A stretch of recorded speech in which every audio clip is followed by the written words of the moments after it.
Okay, let's get started. We're going to be learning how to set up a Google site for your classroom. The main reason for setting up a site would be for content creation and sharing. Now, this would be content of your own, content of your students, and the content of others. You can have lesson plans available online, keep parents informed from anywhere, anytime. Students are kept up to date even while absent. Now, you can access and improve learning outcomes for all students when you make things available to them at a time when they need them, not just when they're available to you, but at any point in time when they need access to it. It's another fine way of differentiating your classroom. If someone's been away or someone needs to go back and check a fact, they can do it on their own immediately, and they can do it from anywhere. It's an empowering thing. You can assign readings, assign and monitor discussions via forums, assign videos to view before classes, and everything that you're doing really is for the purpose of freeing up more time in class for the real work of learning. Or so when students go back, they can find the answers they need, as I already said, when they need them. Every digital skill you develop through your site makes you better able to model through the development of your online delivery and augmentation. A Google site and many of its component parts will also make for opportunities to develop and employ elements of visual literacy, digital storytelling, and even more through the YouTube account and the Google Drive that comes with it. Now let's get started setting it up. Here we are, quite simply, just at the Google page. Type in sites. What could be simpler?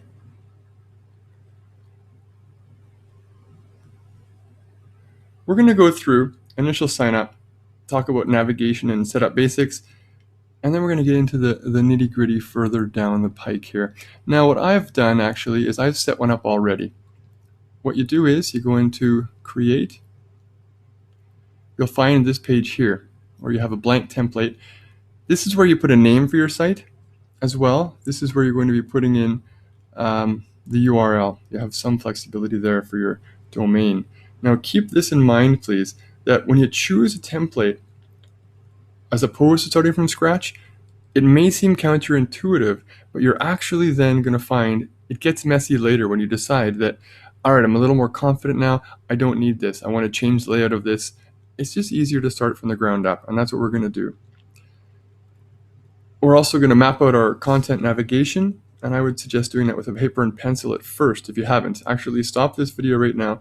Think about what it is you want to say, what you want your audience to have access to, and think about a few main pages, and if there's anything else you want to add that might be better nested underneath that. Think about it as a table of contents. Navigation is a fundamental component of any good website. And that's what you're creating here, is a means of communicating with people to make it easy for them to understand and to interact with right from the very start.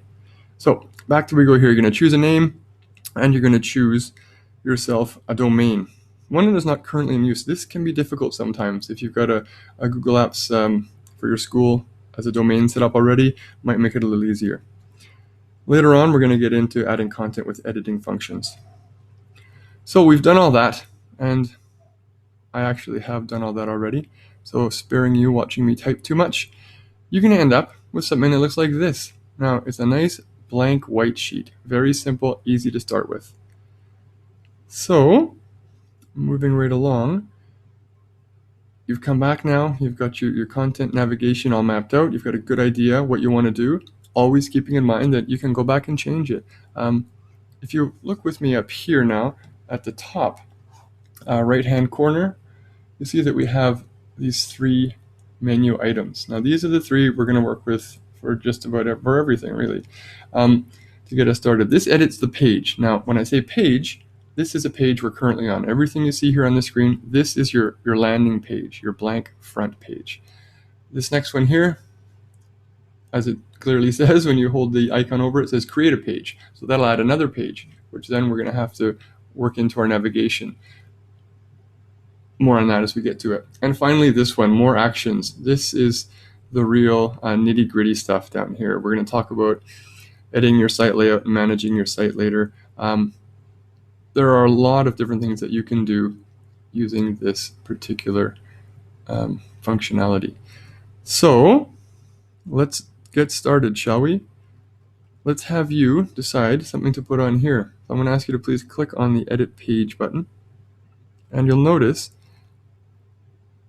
as the editor over here loads itself, once it's ready, we're going to see at the very top here a horizontal navigation. And it's very similar to any other platforms you've ever used, including word processing if you use Pages or you use Microsoft Word. You can, as you get more confident later, you can play around with HTML even. So let's do it. Let's change something. What happens if I click on this? It takes me right back there. It's a navigational item that's been set up. So back to edit the page. Now this is my home page. I could change it. I could call it welcome to our site. Call it anything I want. And as I do that, later on, once I refresh it, this will actually change in the menu, and so will this. Let's take a look. Let's save it. The top right-hand corner there. Now, QWERTY, that actually is the name of our entire site, but you'll see how this welcome to our site has now been changed here in the vertical navigation on the left-hand side. We can change that back to home. As I was saying, don't be afraid to make changes because you can always go back if you decided that you liked it the way it was before.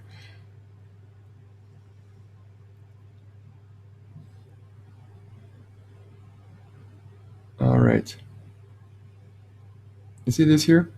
Revision history. This is underneath the more actions icon. You can actually go back.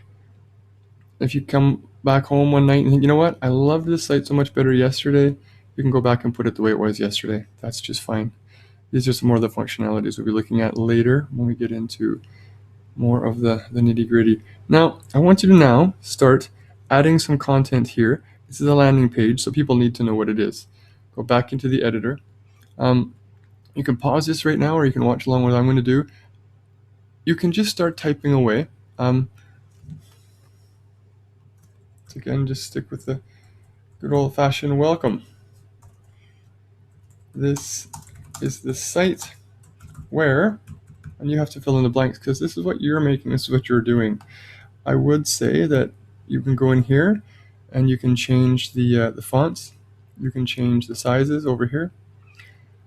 Simple, the bolds and the italics, the underlines over here. You can do changing of the colors.